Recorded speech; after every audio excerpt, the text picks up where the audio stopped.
99-cent rental. Hey, it's 99 Cent Rental. I'm your host, Brian White. I'm joined, as always, by my co-host, Dave White.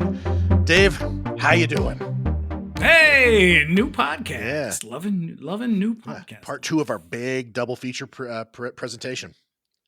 Yeah, everyone's like, hey, why'd you make a new podcast? And I'm like, why don't you shut up and stop asking questions like that? Yeah. You don't know me. Why are you asking? Why are you talking to me like that? You don't got to know everything. Yep. So, hey, it's pretty hard to explain to someone who's never had the experience what a trip to the video store was like back in the day.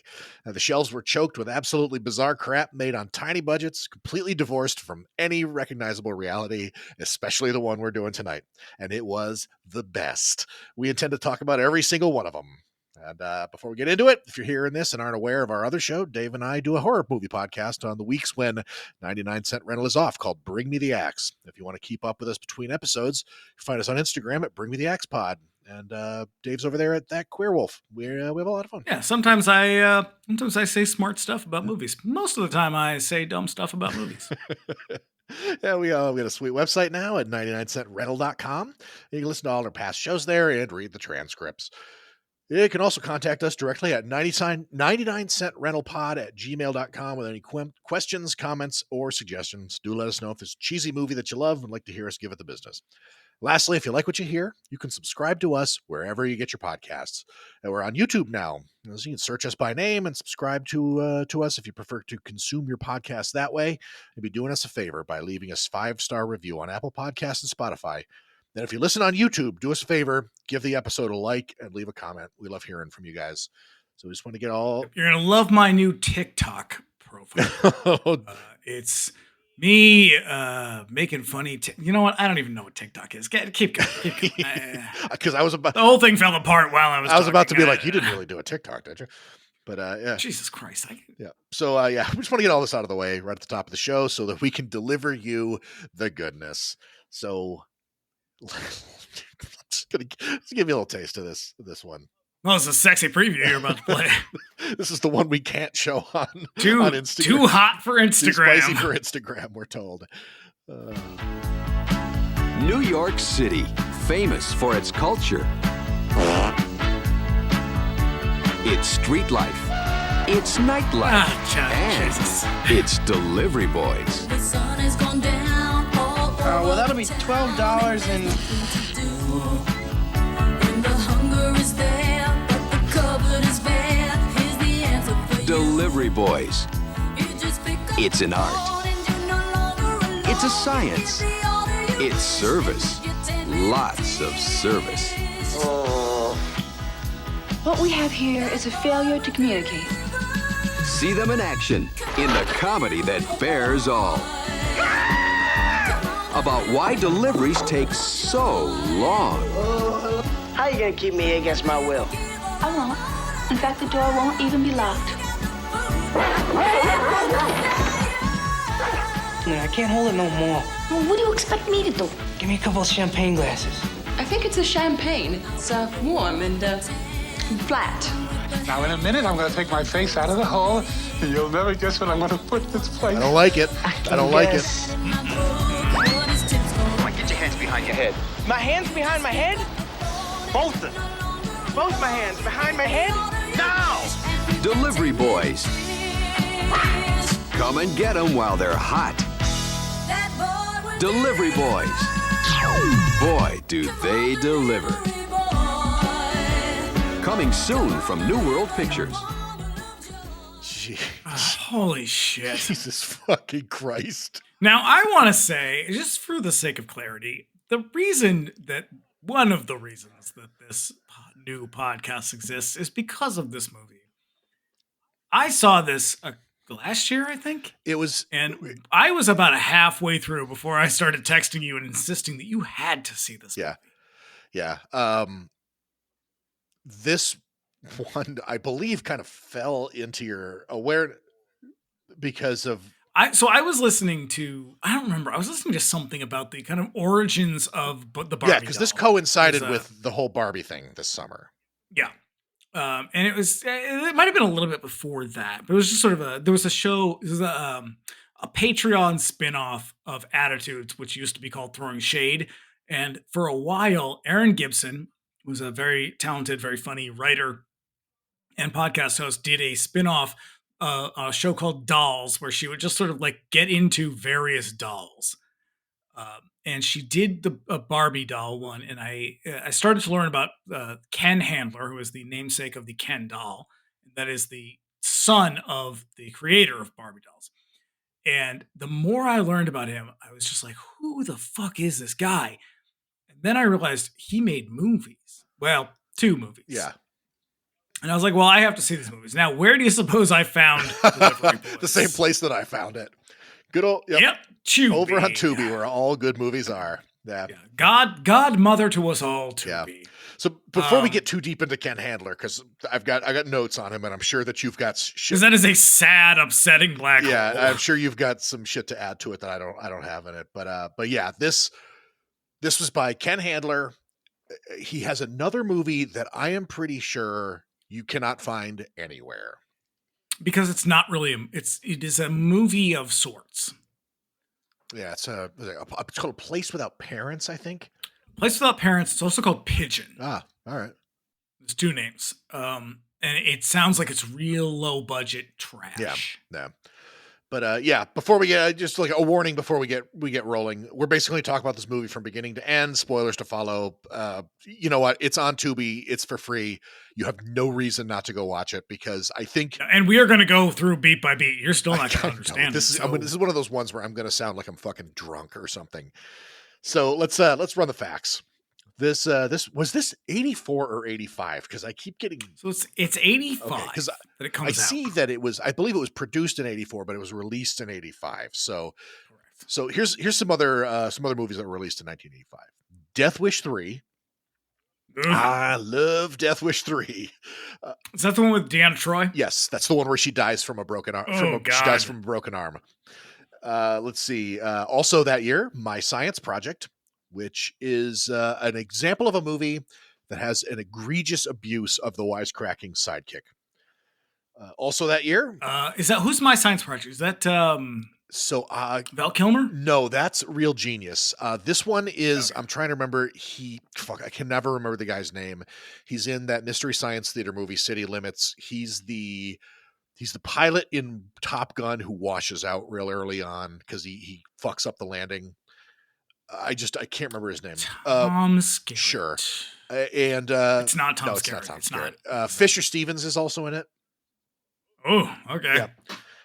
So also that fresh off of The Burning. Yes, but before he did brownface in a Short Circuit. So also that year, Invasion USA. Oh wow. Mm-hmm. Yep. Way better movie than it deserves to be. And let's see. Rappin' came out that year as well. Oh well, stay tuned. Gotta keep that fucking ball rolling from Breakin', because they couldn't do Breakin' 3. And then lastly, Zone Troopers. I don't know what that is. Oh no, it's a fucking Charles Band deal. Okay. Yeah, it's got Tim Thomerson. It's got aliens. It takes place in World War II. It's fucking great. So let's see. Cast and crew. As we mentioned, the director is a guy named Ken Handler, who, like Dave said, he's the namesake for Mattel's Ken doll. And he sounds like he was an insufferable fucking jerk at best in his life. His Handler's parents gave their kids Mattel stock, which basically guaranteed that neither of them ever worked a day in their life. Yeah, everything Ken Handler ever did was paid for by Mattel. Yep. Including this movie. So where the real Barbie was a woman of leisure, much like the doll, Ken pursued art, and while he seems to possess some ability, he's also kind of devoid of inspiration. So everything kind of seems to ring real hollow. But yeah, his life reads terribly fucking depressing. He dies from AIDS-related complications in 1994, and even in death, his family tried to cover that up. So yeah, fucking bummer. He was involved in music. He fucking bankrolled an entire movie. He would open art galleries to display his own photography. All kinds of. No, so I mean, finish your facts and then we'll get into this because I think it's a little more complicated than it seems. Okay, then go, because that's really it. Like, I just do a blurb on these people. Yeah, I mean, there's no like the cast of this movie is no one you've ever fucking seen, and everything else was done by Ken Handler and a bunch of people who were mostly known for making. Yeah, so that's Chuck Vincent and Platinum Pictures, who Chuck Vincent and Platinum Pictures made they were started out as a porn studio, made a ton of porn.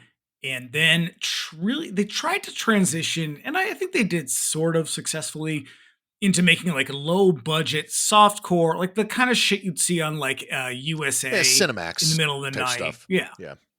But like competent film people who like they were just sort of, they wanted money more than anything else. One of the things I kept seeing whenever anybody would talk about Platinum Pictures was their hardcore pornography was far more sophisticated than everything else. I'm like, right. I mean, they made, like these were people who knew what they were doing and they were good at what they did. Yeah, that's the thing is this movie is utter nonsense, but it's a competently made movie. Yeah, and there's and that is all Chuck Vincent. I think Chuck Vincent is dead. Yes, he died. He actually died of AIDS before Ken Handler did.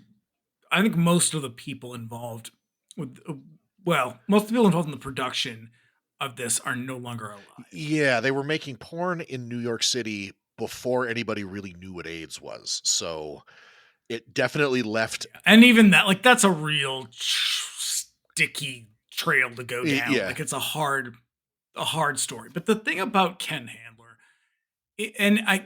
as I was watching this, Ken Handler is someone, he grows up with parents who have made so much fucking money. Like, you cannot overstate the impact of the Barbie doll on the market, let alone culture, but like the market itself. Like, it was so huge. And so he comes into this with tons of fucking money, and his parents indulged everything he did.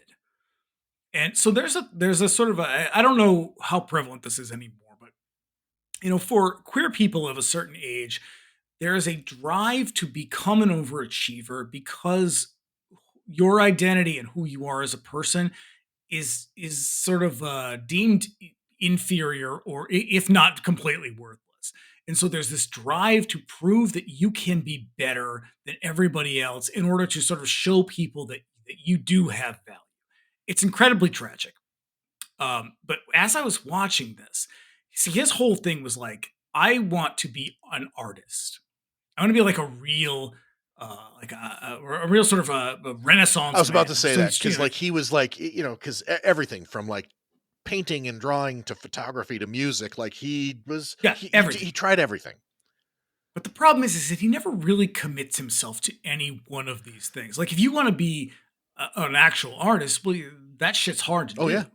And I think we're sort of living through that now too, where it's like, well, I want to be a YouTube star. Well, great. That doesn't take any fucking talent. But it's like, if you actually want to be a real artist, and he didn't know how to do that because nobody ever challenged him. Nobody ever pushed him to do or be anything. Yeah. And as we see in the production here, that also carries through where you could tell that he definitely did not write about half of this movie, but he was happy to take credit for it.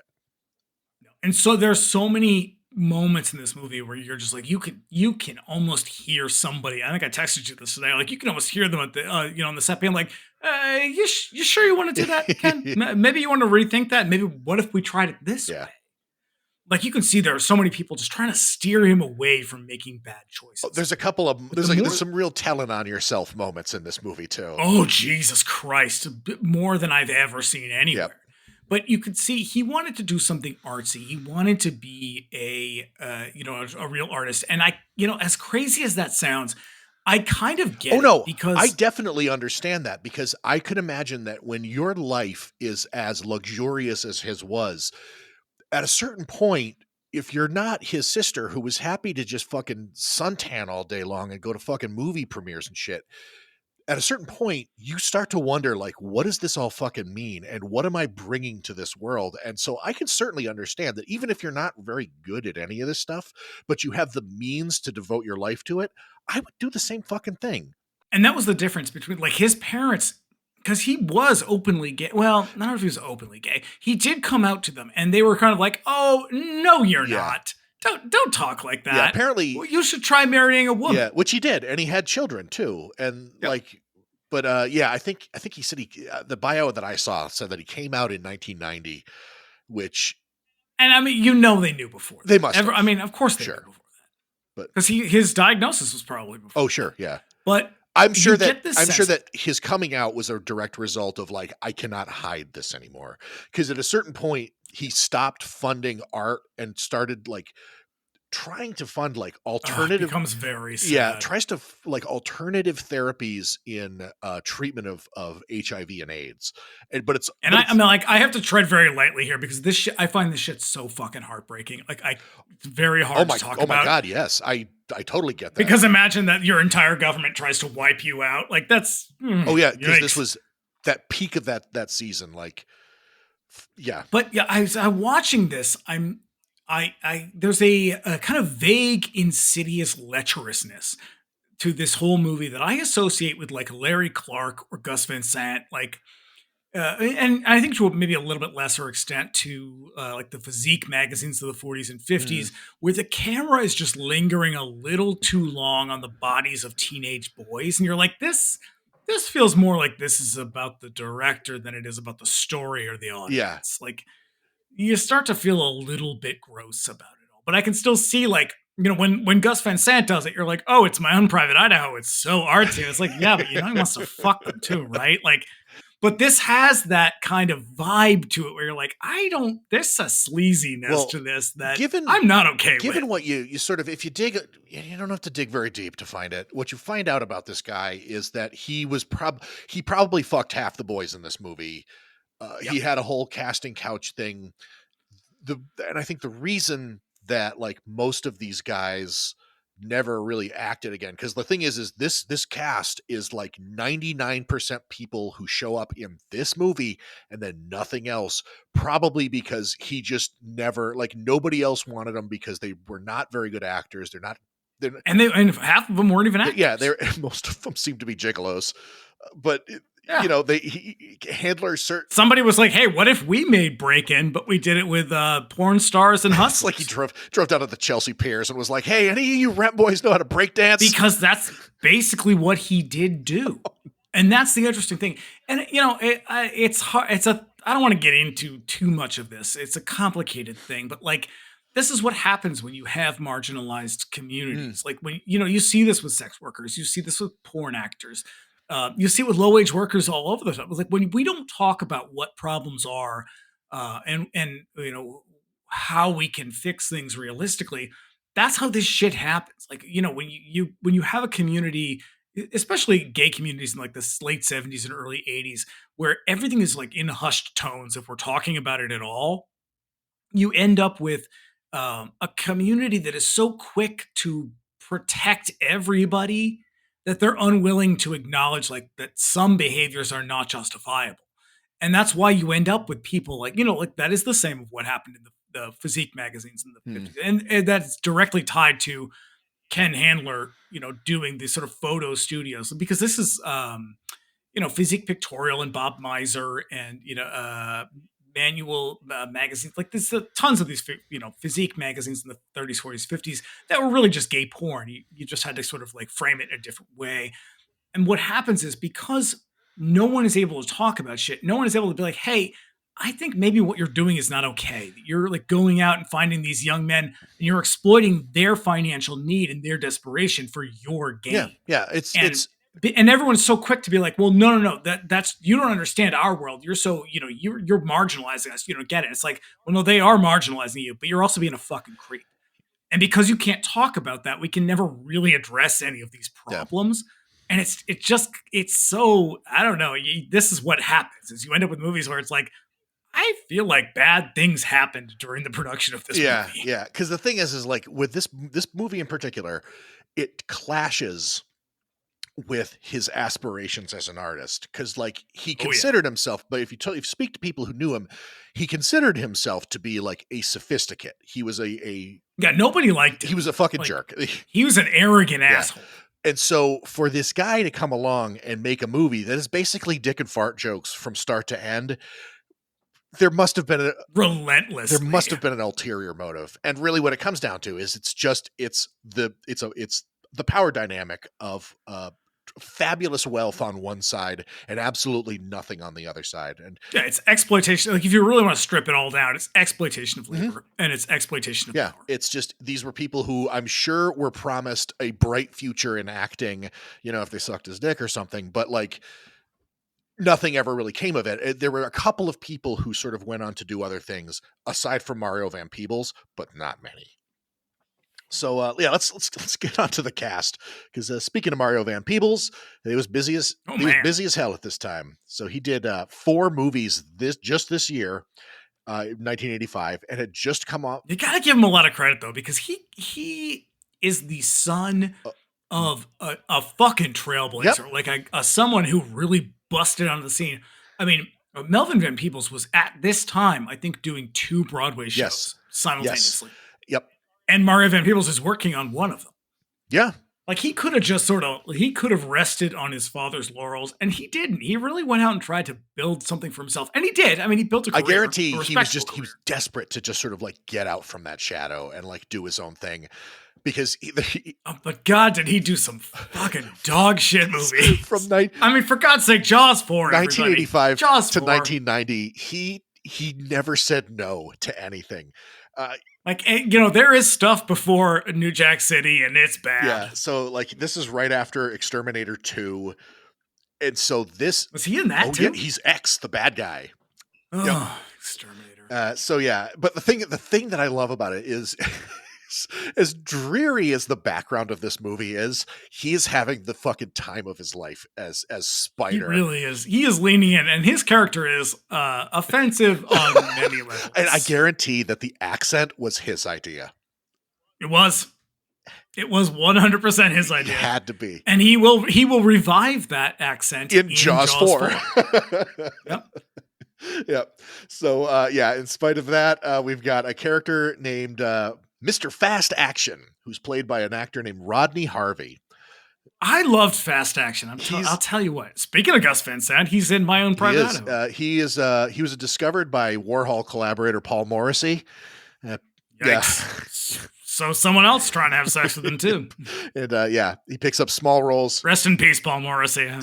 I'm not besmirching your small name. roles here and there until the 90s, when he picked up a heroin addiction and died of an overdose in the late 90s. Oh, that's bleak. He got hooked on dope. He was on the Outsiders type TV show. I didn't even know there was an Outsiders. No, I was just reading about the Outsiders earlier. Why would you do that? I cannot remember. I think somebody was talking about Essie Hinton, and I was like, fuck, I don't know anything about Essie Hinton. So I looked her. Oh, it's a fascinating story. And so I looked her up, and I was like, let's see what the background with the Outsiders. Because when I was a kid, I loved that book. I was obsessed with those books when I was a kid. But Rodney Harvey, he was also the thing that the thing is if you see him and you were like sort of like aware of culture at the time in the 90s, he's got a face that you might remember. He looks like a model. He was for Calvin Klein. And so when I looked at his picture, I was like, he looks like a Calvin Klein model. He was a Calvin Klein model. And everything that implies. Yep. So first and foremost, white. Yep. But also, speaking of My Own Private Idaho, he picked up his heroin addiction on the set of that movie. Well, that also makes sense. Oh, I don't know why you tried to make a Outsiders TV show. It's like, you look at everybody, the Outsiders. That's the sexiest cast you're ever going to get, objectively, in any fucking movie right. ever. It's a murderer's. From Patrick Swayze to Diane Lane, you do not get better looking people. No, it's perfection. So because this movie has basically nobody else really worthy of merit, sorry guys. The last group that I'm going to mention is actually the Dynamic Breakers, who were one of the original B-boy crews. Which is interesting because he does, for all Ken Handler's faults, and there are so many, he did actually make an effort to get like real Brooklyn artists. Yeah, he got the X-Men.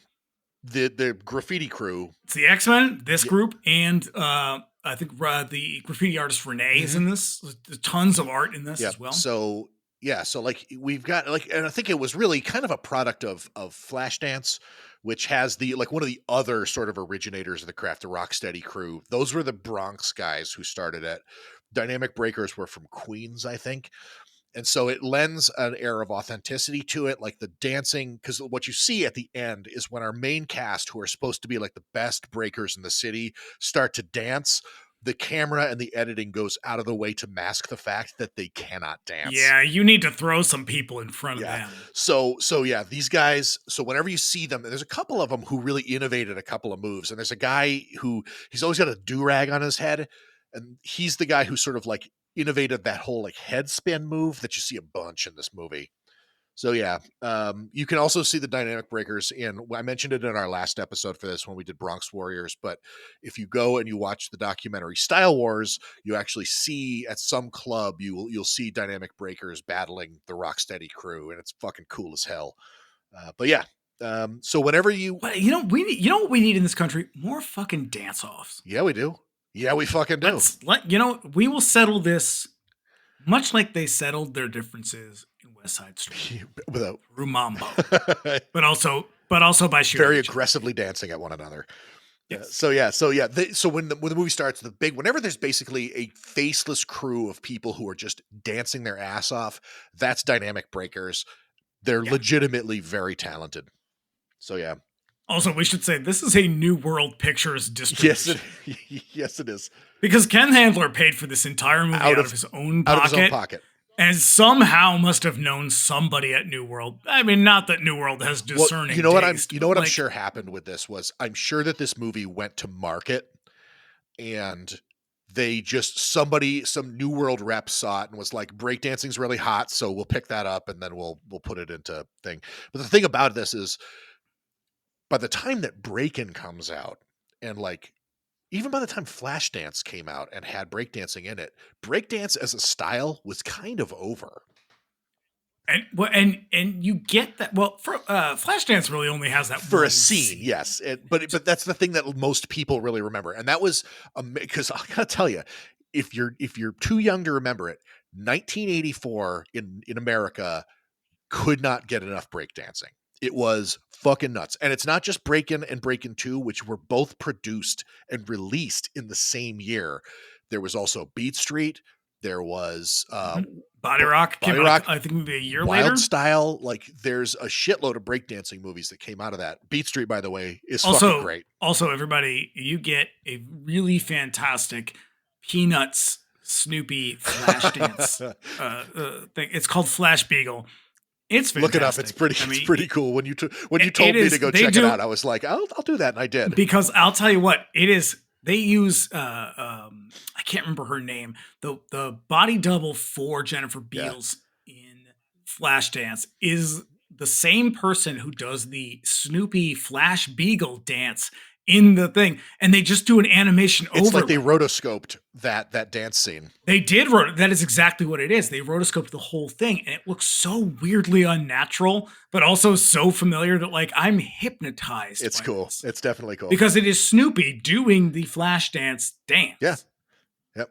It's wild. Yeah. So let's get into some notes here. So I'm going to tell you some reviews on this one because this took me a long time to find. Even hit me with those reviews. So the first one I found was from the Dayton Daily News. It is Terry Lawson from the Dayton Daily News. And this is 1985? Yeah. This is 1985. With its fascination with male genitalia and sophomoric pranks, delivery boys would like to be an inner city Porky's with dancing, but these kids seem a lot dumber than Porky's South Florida hicks, and they dress for beans. Wow, that is offensive on a lot of levels. The second one I found was from the following year, because this movie, I got a very limited theatrical run, and then I kind of went to cable and VHS the next year when you start to see a little bit more traction, but not much. So this is from the Hertfordshire Mercury. It's a Hertfordshire Mercury. The basic idea is not bad.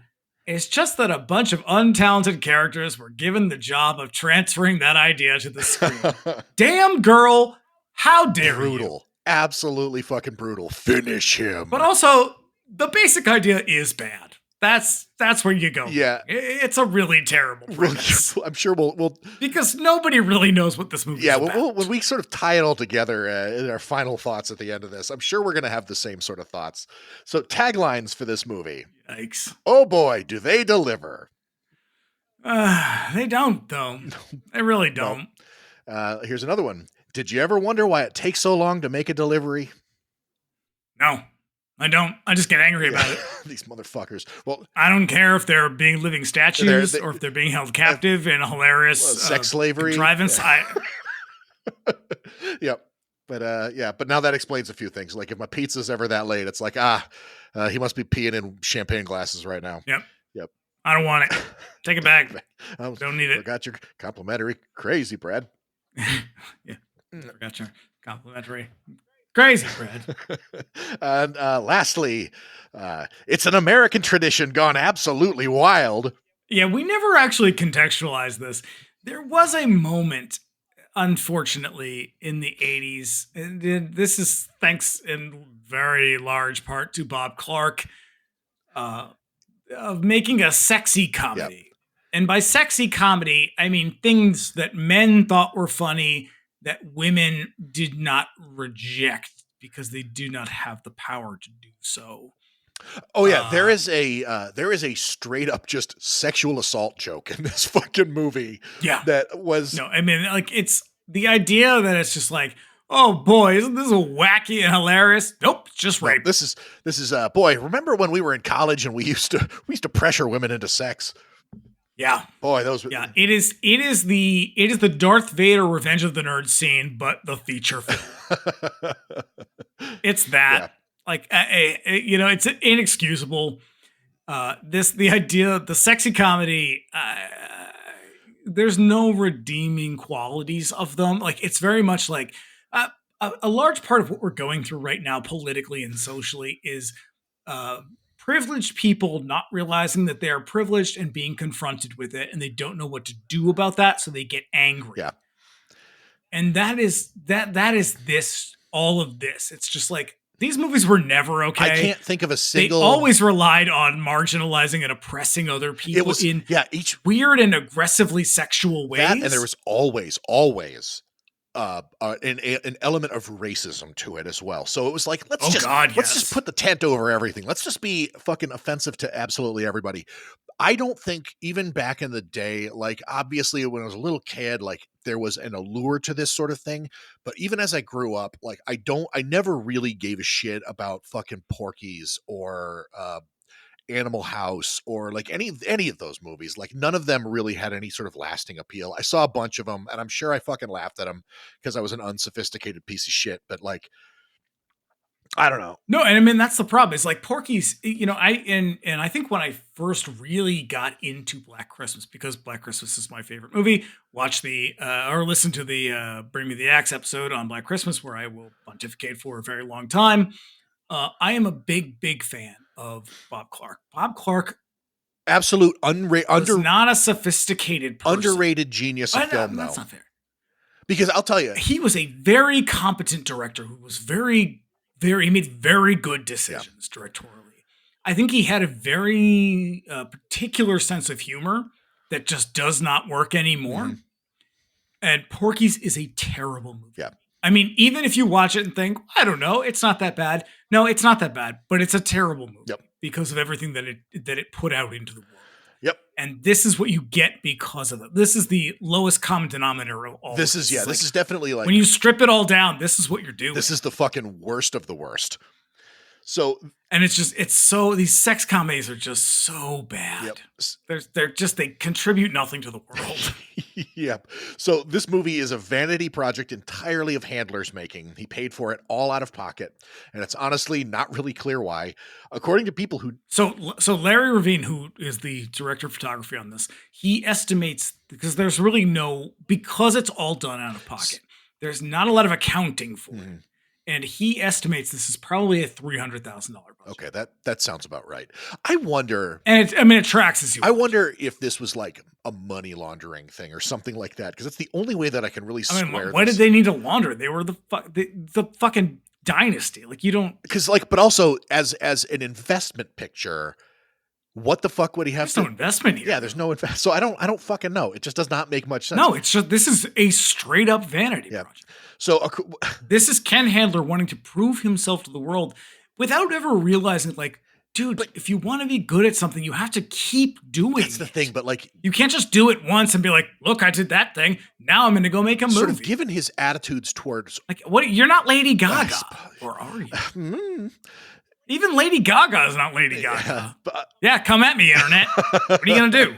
Yeah, but given his sort of attitudes towards art and his kind of pretenses about himself, this lowbrow, like unsophisticated sex comedy just clashes with his sensibilities. So it's like, what the fuck exactly was he doing with this movie? Like, I just don't understand. Well, that's what you have to wonder is whose idea was it to make, like, if you want to make if this is your My Own Private Idaho, Ken Handler, why is it nothing but fart jokes and dick jokes? Yeah. Because at least Gus Van Sant, like, as creepy as I find a lot of his movies, Gus Van Sant is an incredibly talented filmmaker who makes very compelling movies. I don't like the way they make me feel. I think it's a little bit creepy. Is Kids a good movie? I don't really think so. There's something going on there. I don't like how pedophilic it is. But like I'm thinking of other just straight up vanity movies that I've seen, and I like a few of them. Like I think of like I fucking hate them. I fucking hate The Room, but the movie makes sense in the context of Tommy Wiseau. Like he was a spiteful, angry man who couldn't figure out why his friend was succeeding, but he wasn't.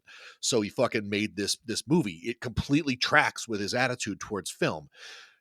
It's the same here. I mean, this is the same. This is the person who in their head is so much better than they actually are in real life. Like, I think he's such a fucking narcissist that he's just like, well, of course I can do this. Anybody can do this. And I, don't get me wrong. I am, especially lately, I am so taken with the idea of people watching a movie and being like, hey, I can do that. Oh, yeah. And then they actually go out and do it. And their movie is fucking terrible, but they still did it. Yeah. And I think that's great. It's when you do it and then come back and be like, well, why don't you like it, you fucking Philistine? Yeah. Then I'm like, all right, I think I'm done with you. Because here's the thing, like, it does sound like we're being very harsh to this movie. It is not without its charms. In a way, it is a bewildering film. It's very, very... It is confusing. It does not make it narratively. There are so many problems. There are so many threads that they introduce into this movie and then abandon immediately. Yeah. And then they're supposed to be like really profound moments, and they'll sort of come back to them every once in a while, and you're like, wait, what? Oh, like the scene where the guy's praying? That one is a big one. And then there's one at the end where it's just like, I'm no good at this anymore. And I'm like, I actually don't. You referenced this one time at the very beginning. You didn't really get into it too much. I also don't give a shit. And also, why aren't you breakdancing? Yeah. So, according to people who knew him or were associated with the production, he had no love for hip hop or breakdancing. And just by watching this movie, you can tell this.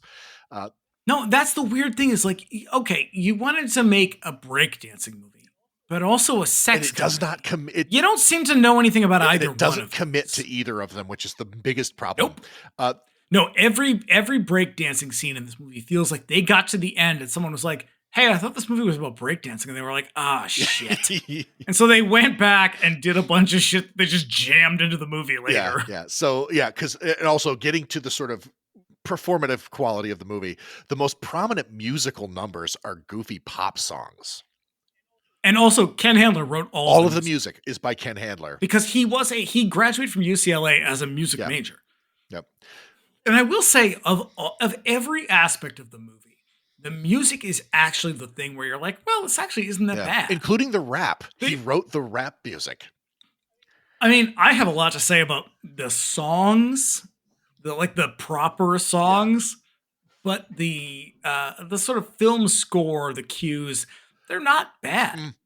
Like, why didn't you just do that, man? Well, because you're a fucking piece of shit narcissist, like, who thinks he can do everything. I mean, so Larry Ravine, I think it's Ravine. If I'm saying it right, I apologize, but he's the cinematographer on this. And I watched about a 25-minute interview. Yeah, strangely, I was shocked to find this out. There is a Blu-ray through Kino, I think. I think originally it was a Scorpion. Okay, release. but it has this the one. And I think Scorpion put it out, and then Kino picked it up when Scorpion went under, which I think was a couple years ago. And so because they must have bought that catalog for peanuts, nothing. Because those movies are terrible. I mean, Delivery Boys, the case, the crown jewel of the Scorpio library. And the only thing on this Blu-ray is this interview with the DP on this movie. And you can tell in everything I've read about Ken Handler, you can tell everyone is sort of tipped. Like, nobody wants to speak ill of the dead. And you can tell nobody wants, probably for legal reasons, they don't want to, but also like, it's just kind of tacky and nobody wants to do it. And you can tell this guy is like going out of his way to be like, I don't want to say he was a piece of shit, but like he like straight up refers to him as condescending. It sounds like, like one of the things he really goes out of his way to say is like, well, he was very sympathetic to the dancers and, all these guys who came from poor families and who are mostly Puerto Rican. And I was like, I don't think I like where this is going. And he was like, but when it came to the crew, he was not very nice to them. And so it's like, okay, you have professional people around you who you treat like shit, but these other kids, it's like, it's a real Michael Jackson scenario where you're like, I don't like this. Like, you're just such a fucking creep. And I Yep. So, bit parts were played by high-profile pornographic actors at the time. And not even bit parts. I mean, you can tell who's a porn actor and who's not. Yeah. Because they act as porn actors would act. Yep. And, I mean, you can tell who's who. Yep. And so nearly all of the cast appeared in this movie and this movie only. So, except for the one guy who's in The Outsiders. Yep. So Outsiders, the TV, not the sexy movie, but the TV. So let's get into this, shall we? So, God. So this was your pick, motherfucker. This is my idea. I don't know why I'm acting like I'm put out here. I created a whole spinoff just to talk about this movie, and now I don't want to do it. This movie opens on what appears to be the basement of a church as a group of What the? We gotta talk about their the Delivery Boys lair, as it were. It's like they live in a dungeon. I mean, this is Teenage Mutant Ninja Turtles. but sexy. That or kink.com. But like, yeah. Yeah, well, it's Teenage Mutant Ninja Turtles by way of YouPorn. So, a group of ethnically diverse young men breakdance to a song that's an old school hip hop beat set to lyrics that are basically, we're the Delivery Boys, we're the Delivery Boys, we're the greatest breakdance company. But also, it's the catchiest fucking song. It is pretty good. It has been in my head for 2 days. I can sing along with it. The That Boy Will Deliver song is the one that I can't fucking shake. Oh, is that like the real kind of brassy? Yeah. It's the one where like when they're the real Broadway strutting down Broadway moment where they're riding to or riding away from their delivery. They play that. Like, I imagine all of the directorial advice on this was like, hey, do it like Saturday Night Fever, but sexy. Yeah. Which that's it. That's the extent of the direction. It makes kind of sense because like WKTU is all over this movie. Like their logo, fucking everybody's wearing t-shirts. There's banners up. WKTU. Yeah. So Larry Ravine says in the interview, he's basically just like, I think he must have known somebody at that. And there's a couple other product placement moments. And he's like, I think he must have known somebody there because there's no other reason I can come up with as to why these were. Personally, I think that it was there to sort of lend a little bit of credence to the premise that like they know their shit. Because if you're like, I had to look this up. Backfire. I had to look this up because I was like, what is the significance of this radio station? KTU FM 92 in New York is basically the radio station that made disco. So like when it sort of spread outward, it became this. Giorgio Moroder is rolling in his grave. No. What I mean is they're the one that exposed it nationally and sort of turned it into a thing. And Guido DeAngelis is rolling in his grave. Is he dead? Or is he just in a grave? I know one of them in a grave is, going, those motherfuckers are talking about disco again. Yeah. But yeah, so like They never give me the credits. Yeah, but that's the God, I'm sorry. I'm sorry, D'Angelo's family. I just take it back. Take it all back. they're the radio station that sort of turned it into a major thing. It sort of spread outward from there, and the next thing you know, there's a fucking Sesame Street disco record. So yeah, that's the significance of. This is what happens when you let the gays get involved in things. No hip hop, just disco. Mm-hmm. So yeah, great breakdancing scene, but it's like but this fucking scene goes. This scene goes on for so long, forever, and it is just fucking seahorses forever. It just goes on forever, and it's just the opening credits. Yep. And it's dynamic breakers doing all the heavy lifting, like very very fancy breakdancing moves. But also, I think when you really present breakdancing in this way, it looks a lot less flashy than it should. Because you see how slow a lot of it has to be. Mm-hmm. Like the one point where there's a guy who he's got like two dudes hanging off of him and he's sort of spinning like a helicopter, but like you can see how cautious they're being. It's like, well, you kind of ruined the illusion a little bit here. Yeah, I suppose.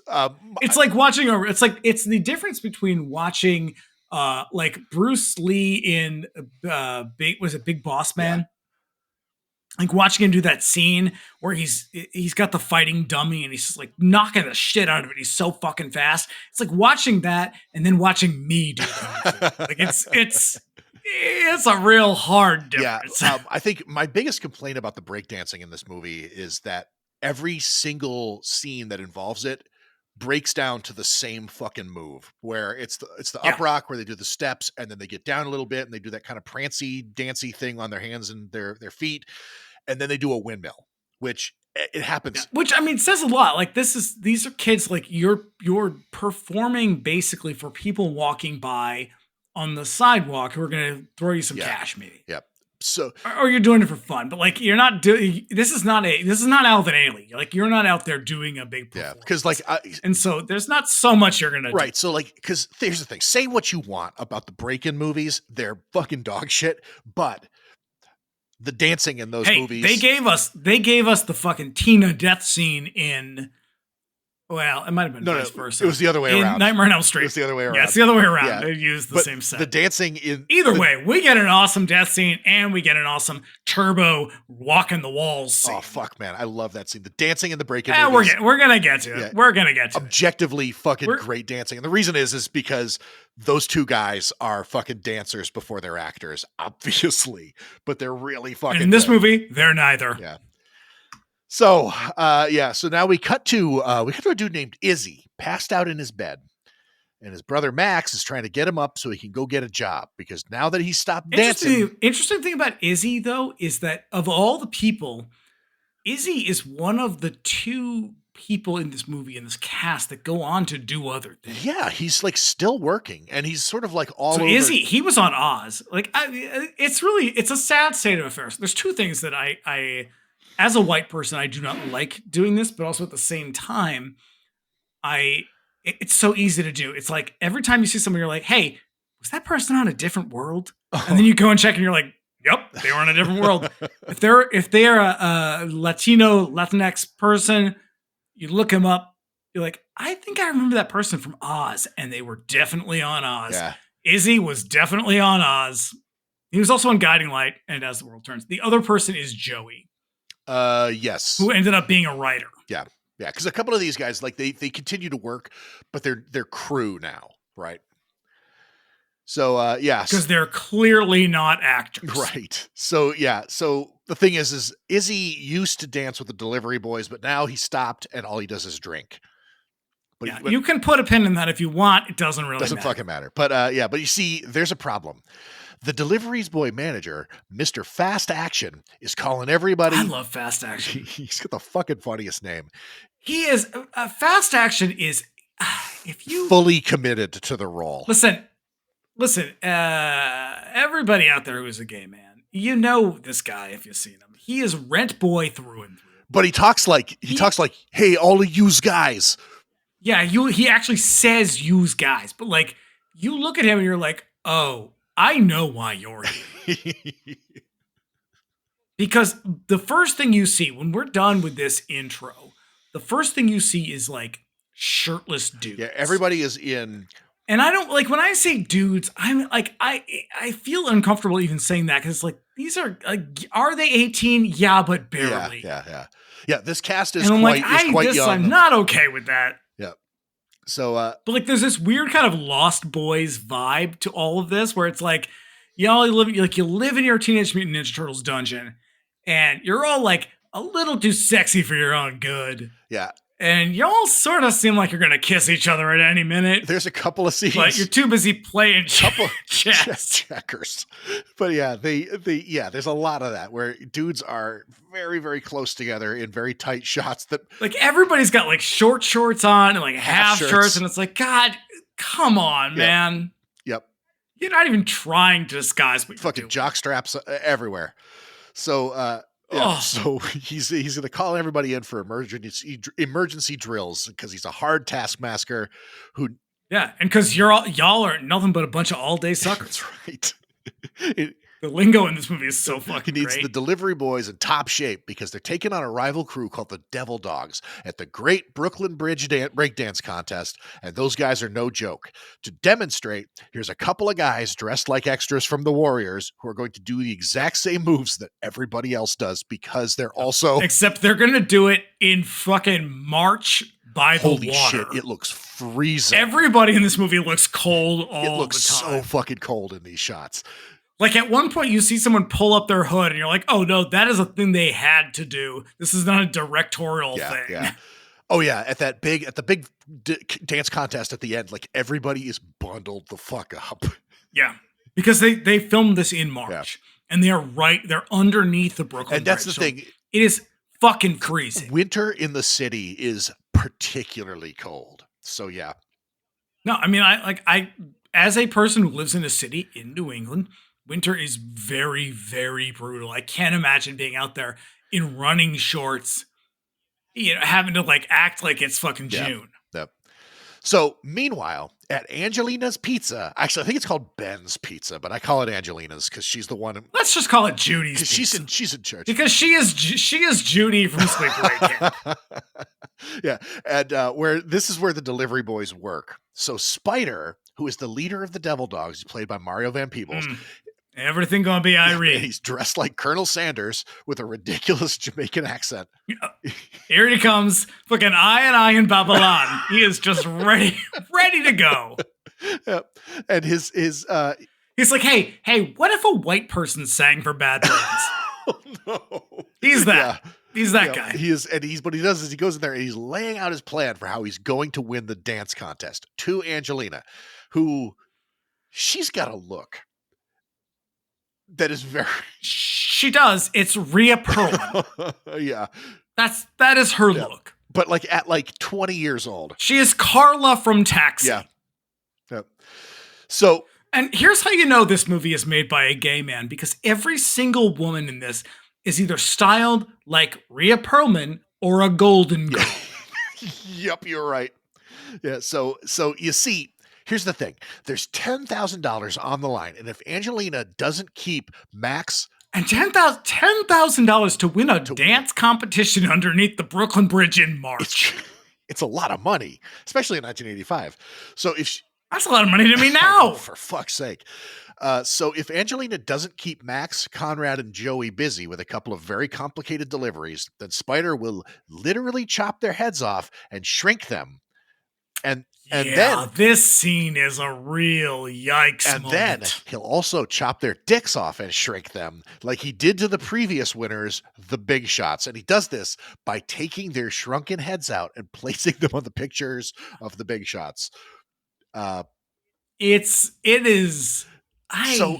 Everyone's real casual about murder and witchcraft, and all of it's real racist. Because I gotta wonder, like, since he's doing this Jamaican thing, did Handler think that like shrunken heads was like a Jamaican thing?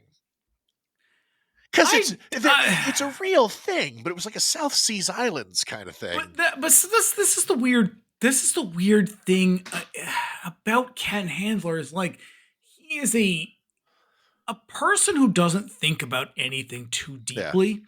He is just he processes culture very quickly. Yeah. In that very 1940s, 1950s way where it's like, oh, you're from the islands? Well, you must be a savage. Yeah. And it's like, oh, okay. Right. Because later on, we're going to get Spider's grill. Right. And when it comes up, I laughed out loud. Because it's just, but look, here's what I know. Teeth. What I know about this guy is that dude's got the freshest boogie moves. Freshest boogie moves. I think I actually have that name written down. Oh yeah, because they talk about a guy named Kenji in a little bit. But yeah, Angelina, by the way. Look, here's what I want. I want a 99-cent rental T-shirt, and on the back it's going to say a bunch of all-day suckers. Or freshest boogie moves. Why not both? Can we get both? Listen, sound off. Tell us which one do you want. So, because I'm gonna order them either way. I love spending money on dumb shit.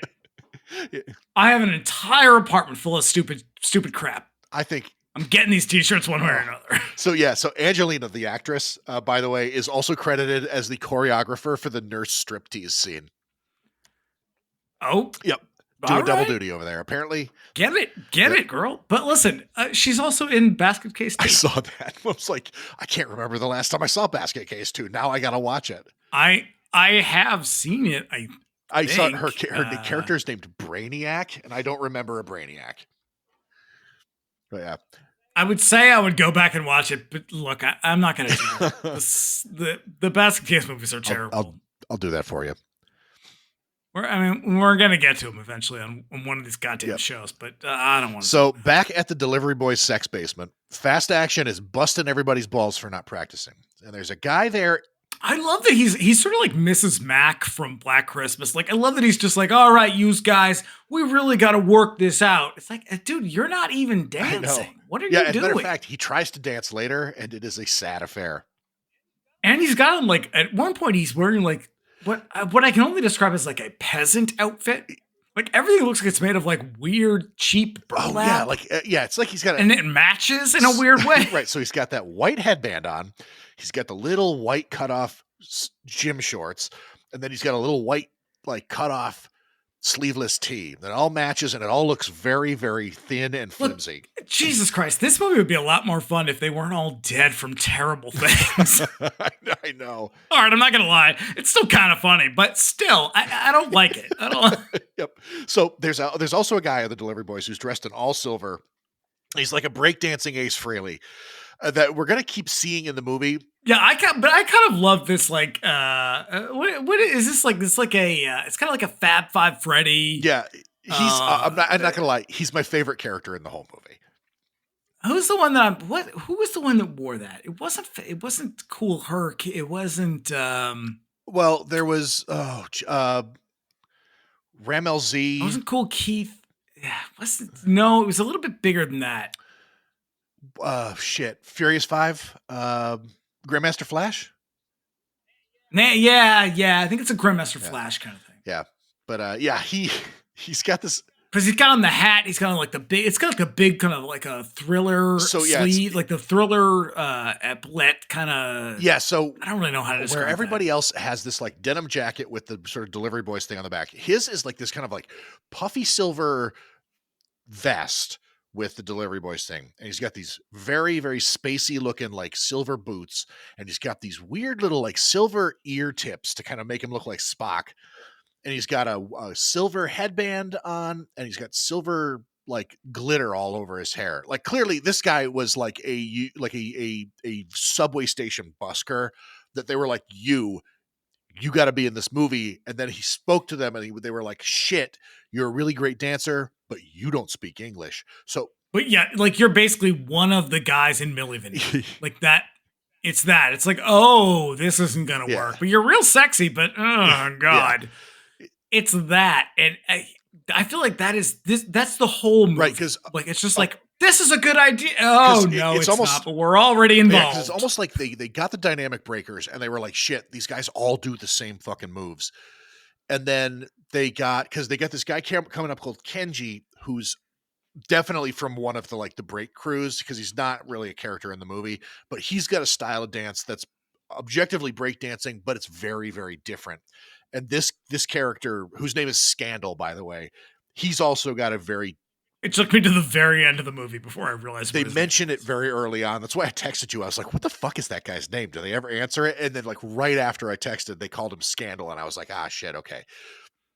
Now I'm gonna say I recently watched Hell Comes to Frogtown. And I think I texted you and I said Hell Comes to Frogtown is what happens when you've already signed the contract, but you're out of ideas. That is this whole movie.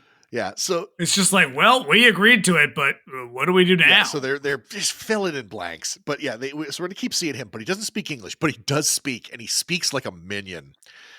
So he's got this whole. Oh no, it's very much like Mork from Orc. Like this is, it is not a language. It's Pidgin English at best, but not even. Yeah, that's why I say speaks like a minion. But like, there's a couple of guys. Yeah, it's like beep beep boop boop. Beep beep. And there's a couple of guys in the crew who, like, whenever he speaks, the guy goes, "Hey, what'd he say?" And the other guy talks to him like he's fucking like Han Solo translating Chewbacca. Yeah, he's just like, well, what he said was like, you can't look into the void too long because if you look into the void, it looks into you. And they're all like, oh, jeez. Yeah. This fucking guy. Yeah. We also learned that he's been spending a lot of time with a non-delivery boy named Kenji, who has the freshest boogie moves. And now we see Kenji dance, and it's a really right. I'm gonna write that shit down. Freshest boogie moves. It's a great line, but it's a really like objectively sweet dancing scene. But it's also it goes a little too long. Yeah, like every fucking scene in this movie. Yep. So now we're gonna meet because if you break it all down, this is about 40 minutes of plot. It is the movie. So I have already kind of explained. And you need 85 minutes. Yeah, I've already kind of explained what this movie is about. That's about it. What's going to happen is 3 of the delivery boys are going to be caught up in these very contrived deliveries. And it takes way too long, and it all culminates in a very predictable ending. But we're going to now meet Conrad, who hasn't been around the delivery boys much lately because he's been seeing a girl. And he's white, and he's rich, and his dad pays for the costumes or something. But Conrad has a problem. He can't perform with the girl he's seeing right now. You see. Even though he brought her to, I don't know, Chelsea Hotel or something. Yeah, it's like a fucking. He brings her to like the fucking worst. It's a heroin flop house. It's like something from a Roberta Findlay movie. It really it is. It's like, oh well, this is I think where Robert Mapplethorpe lived when he moved to New York. No, you know what it was? Is Abel Ferrara had just shot the movie and still had a few days left. They were like, fine. Like, well, we're done filming Driller Killer, but you're here to the end of the month. It's yours if you want it. Yeah. So he can't perform with her because you see she's a pig. And they're both pigs, really. And he might. And I was like, oh, is this going to be an acronym or something? Nope. He might. No, he means like a disgusting animal. He might be the biggest pig of them all. And he's all confused inside, which makes me wonder, what kind of pig is he? And what's he all mixed up about? Well, I could tell you, but it involves revealing lots of things about a subculture you don't want to know anything about. Guys, my note says, wait, is this a weird Christian subplot? Yeah. So it might be that he doesn't want to follow in his father's footsteps into the boardroom, or he could just be confused about something else. Who could say, really? Yeah, like he's really into Puerto Rican hustlers, but he also wants to be the heir to the Mattel throne. I don't know. I'm spitballing. I don't know. So there is right there. There's Jesus, but this fucking movie. This is why I was like, I need other people to experience this movie because this can't be real. This can't be the world we live in. I've definitely had these movies where I'm like, I really got to fucking process this with somebody. So back at the church basement, we get some very homoerotic vignettes of the delivery boys. Okay, this is so because we're back in their fucking basement lair, and it's everybody's an obvious amateur in all of this, but it is so homoerotic. Like they are about to kiss in every one of these right, scenes. because we get to see it's like dudes kind of like play fighting and boxing, and it's like, okay, guys. But it's not just that. It's because also like it's the one guy telling Mr. Fax Action, like, I think you're the greatest. And then he's like, yeah, I think you're great. I think you're a great dancer too. And he's like, no, I think you're the greatest. And it's like, no. Yeah, that's the weird thing about this is like, look, I love sexual tension. I love homoerotic situations. It's great if those things go together. Except what they're going for is conviviality and camaraderie. Yeah. Not fucking. Right. And you're getting more, these guys are about to fuck than they are about to go to the arcade. Yeah, because then we cut to another when it's just two guys playing checkers, or maybe it's chess. I don't fucking know. You don't actually see the board. It's checkers. You do. You know. You do. So they this is not a chess crowd. But the thing is they're basically like the board must be on their lap because they are sitting very close to one another. Basically head to head. And they're talking about Joey, who likes to read Shakespeare, but he doesn't really understand it because he's Italian and not Shakespearean. Wah, wah. Yeah. Yep. Cut to Joey walking down the street, reading Shakespeare in a very stereotypical use guys kind of way. Yeah. Meanwhile, behind him, chance to dream. Therein lies the rub. Behind him is a domestic violence scene unfolding.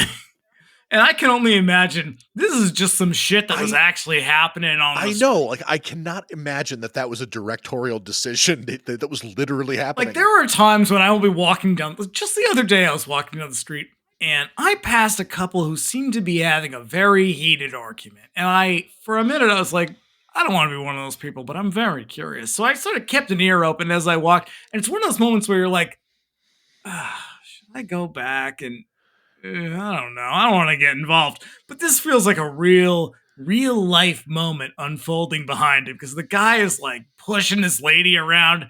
But again, hey, it's just jokes, man. Yeah. It's just a sex comedy. It's a romp. It's just a romp. These are just the things you see in the city. So I know, Jesus, like you said, like when I lived in Florida, I had this couple who lived downstairs from me who had they're married, they fucking hated each other, and they used to fist fight in the streets to such a degree. And I believe one time their child got stuck in a giant dumpster and you had to pull him out. Yep. That's it. Yeah, that family was crazy. They're the ones who were like, oh, you're from the north. And I said, yeah. And they went, we've got family up north. And I said, oh shit, yeah, we're from. And they went, Jacksonville. And I'm like, that's north of here. Yep. So yeah, very. Hey, look, Jacksonville, New Hampshire. What's the difference? Honestly. I know. So as promised, Max shows up to Angelina's to work and get Izzy a job, and she falls for Izzy on site. Because again, we're pushing this Izzy thing, and I'm like, who the fuck is Izzy? And she falls for him on site while giving Max the delivery that's supposed to keep him so busy that he can't dance tonight. Right, because in case everybody forgot, back in Babylon, Spider is trying to keep them from getting to the dance competition or whatever. Yep. I honestly, the first time I watched this movie, I got to the end and I was like, wait, what the fuck does any of this have to do with Angela or Angelina or whatever the fuck her name is? Yeah, so she was central. Because it's so vague. Right. So, because he comes in and they have this scene where he sort of explains it, but doing that sort of like tough guy gangster thing where it's like, I'm telling you a story, but I mean something else. So that's, like it'd be a real shame if your dance crew ended up with tiny penises and heads. Yeah. So yeah. Everything gonna be Irie. Yeah. So down by the Brooklyn Bridge. I will give him credit. I will give him credit for his Jamaican accent. I am one who loves. I love accent. it. It's very. I'm not good at it. I never will be. It can easily slip into Italian, and he pretty much maintains it till the end. He commits, and I mean, two hilarious offensive. He's got these two henchmen also, a guy named Jazz Mace and a guy named Wildman, and they're also going to do some really offensive shit. And oh my god, they are! And do you remember the Super Mario Brothers live action television show with Lou Albano? It's basically that, where it's just like, you guys are playing the worst possible stereotypes. So yeah, down by and the thing is I think one of the most jarring qualities of this movie is they're constantly cutting away from the main story to just show you some dancing, and this happens again. So, but this is what I mean about like that. Like they got to the end and they were like, I thought this movie was about dancing. And they were like, oh no. Okay, I guess we got to go shoot some 'Cause other shit there's- because with the exception of that opening scene in the church, I guess, and then the end dance battle, there's like you feel like there's no. It just feels all jammed into. It's the all movie, be- it's where all- like here's apropos of nothing. Here's some fucking break. Yeah, it's all B-roll. You know, like they just stuffed it in there to kind of pad it out. Yeah. And it's like everything about this movie is like it is the continuity is just constantly interrupted. Yep. Yeah. So in a way that is so jarring that you're just like, what am I watching? I think the very first time I watched this, I watched it in several sessions because I just could not fucking pay attention to it because it kept taking me out of the action and showing me something that just does not matter. So now it's the quality of a good director. So now Max delivers the pizza as ordered to an uptown building where he meets the housekeeper Tina and is then. Now this is Ken Handler's actual house. Oh no shit! It's a very fancy that house. they were moving out of at the time because apparently the neighbors complained too much about his wife cooking too much garlic. Huh. And I thought, is that a euphemism for your husband bringing home too much rough trade? Yeah. His dates don't belong in this part of town. Because it is a fantastical home. I mean, it's a gorgeous house. I mean, in an 80s kind of way. Yeah, it looks like a Vanderbilt mansion kind of thing. Like it's very... Because it is. I mean, but they were just like, well, I guess we'll get a few more weeks out of it. Yeah. So he's then directed to the upper levels of the place by a woman's voice. And when he gets there, he finds a woman who intends to have sex with him. Apparently, she gets off on... The big reveal, though, is just sort of like, it's someone's mom? Yeah. Yeah. Like, it's supposed to be like, here's a real sexy lady. And it's like, okay, this is a sexy lady.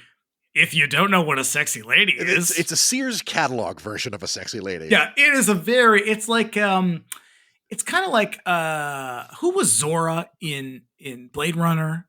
Joanna Cassidy? Yeah. It's sort of like Joanna Cassidy's character in Don't Tell Mom the Babysitter's Dead, but frumpy. Yeah. Yeah. It's just sort of like, you're supposed to be sexy, I think. Yeah, it's a sexy lady, right? You think? Yeah. You think? Yeah. Yeah. Yep. So apparently she gets up. Shoulder pads and all. Oh my God, dude. That fucking blazer when he makes his escape. Apparently she gets off on fucking poor young men, which might unfortunately be a bit of the director telling on himself. Yeah, this is the real big reveal because she says, are you on the welfare? Yep. Now, this is insanely classist and offensive as shit, but also pretty much where Ken Handler was coming from. Yeah, yeah. So now Fast Action is trying out a new dancer who's also a rapper. And the new guy has heard of Spider. He's heard of him. You know what? The one thing he's not an actor. Not really. No, I think. And yet he is one of the more electric people in the movie because he comes back in the end. Yeah. So Spider's up to no good. Tells this to Fast Action, but when we cut over to Spider and find out that everything is going over, we cut to Spider. Get your shit together. I'm cutting that out. We cut over. This is not Irie at all. No, fucking keep it in. It's all Babylon. Well, we cut over. I am Babylon. Yeah, so we cut over to Spider, find out that everything is going according to plan. His henchmen are putting all the pieces in place. So now, back at the pizza place, Joey meditates on the. I think that's also when we get the reveal of his grill. Yes, because where it's just like, hey, can we get more offensive? Absolutely. Yeah, because they're just gonna grill the first two teeth. So back at the pizza place, Joey is meditating on the counter while Polly tells a story about how his mother interrupted him having sex with some girl. And it's a real weird conversation that involves an impression of a Jewish mother. Yeah, these are those moments, like I said earlier, this is that, like, when wealthy white people or middle-class white people are be like, hey, the thing you said was kind of offensive. Can you not say that again? And their reaction is, what? Yeah. It's that where it's just like, what do you mean I can't do with this awful, like, anti-Semitic stereotypical performance? Like, goddamn, man. Yeah. Come on. Yep. And they let you know it's okay, though, because the kid's wearing a yarmulke. Yeah.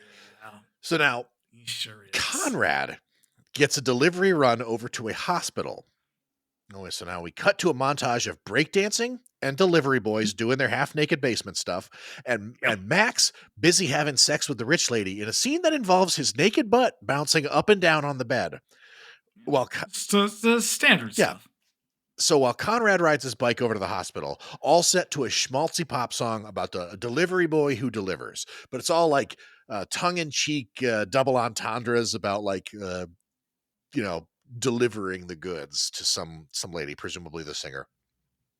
Now, at the hospital, we find one of Spider's henchmen, Jazz Mace, doing this really fucked up minstrel thing. It is some real Heckle and Jekyll shit. It is some real like I ain't never seen an elephant that could fly. It's like real bad. Oh god, it makes me feel bad. Also, cut that out, please. Do not leave that shit in. But that is what it is. Yeah. Oh, it's so the big wide eyes and the blinking and the mammy shit. Like, oh man, what was the direction for that? Because he's doing it, and the other two guys are like Nazi doctors. I kept reading that. Like they kept saying that like, oh, they're like Nazi scientists, but they just have like German accents, which was kind of we're halfway through this, and the question the listener wants to know is, are they both drunk? And the answer is no, not really. No. But no, this movie just does not make any sense from front to back. No. But so as if on cue, Conrad enters the scene. He brings the pizza to the lab where the doctors ambush him with a sedative needle and they throw him on the examination table. And one of them says, "Oh, you brought 2 boxes of pizza." Because that's how you refer to pizza, right? Yep. So with 2 of the delivery boys now captured, Spider watches his boys break dance as one of the delivery boys does this monologue in a church where he prays to God to let the crew win the contest. And if they do, that he'll be okay with being a loser or something. And this is insane poverty porn, this whole scene, but it also feels like a weird kind of knockoff of like a pony boy monologue. No, you know what this have you ever seen Mean Streets? Yes. It's when De Niro's in the church. This feels very much like that scene where it's like, I know I've never amounted to much and I'm probably never going to amount to much, but just like, give me this one thing and then I'll be fine with it. Yeah, I mean, it's on the waterfront. Yeah. I could have been a contender. This guy is very clearly trying to act because he's doing this very seriously. But again, but he's such a bad actor. Yeah. Like in the scene, like the way the shot is composed is shit. Like everything about the scene is so fucking terrible that it feels farcical in a way that's like kind of hilarious, except you can't understand a word he's saying. Yeah. Like if you're going to give this big moment to somebody in your movie, I mean, a big moment in this movie doesn't amount to shit, but like, if you're going to give it to someone who you can understand. Yeah, I know. This is one of those sort of like nameless characters in the movie who's basically been abs out the whole movie up to this point. Even in this point, like he's wearing the little cutoffs and the fucking half shirt in this scene where he like kneels down and like prays to God to like just let him win once. Such a fucked up scene. What the deal? What is it would be as much at home in like Drop Dead Gorgeous as it is in this movie. Yeah. So finally, Angelina snaps Joey out of his meditation by sending him downtown to a gallery with 6 boxes. Also, I want to step back just for a minute because while Spider's crew is doing this, Spider doesn't dance, obviously, because Mario and people. He is not a dancer. He is so into them. He is going for it. He's just like, I am the star of this moment, and he's just yelling shit like, "Yeah, man, and it's like he's also like down. God bless you, Mario Peoples. He's also like down on all fours and shit, but also the wind is blowing like crazy. Because it's March underneath the Brooklyn Bridge. And he's got this crazy coat that's like billowing in the wind. It's a very strange scene. He is so into his dancers. He must have. How can I get to Mario Van Peebles? I bet I could actually get to Mario Van Peebles pretty easily. Just call him if I needed to, I could. But if I ever met him, I have access to weird things, and I bet I could get my way to him. Let's do that. That's going to be like a fucking extra, like a bonus. We'll get Mario Van Peebles, and we're just going to question him about this movie for like 3 hours. And then I'll be like, okay, but can you do the yeah man Irie part? And they'll be like, nope, call done. Yeah.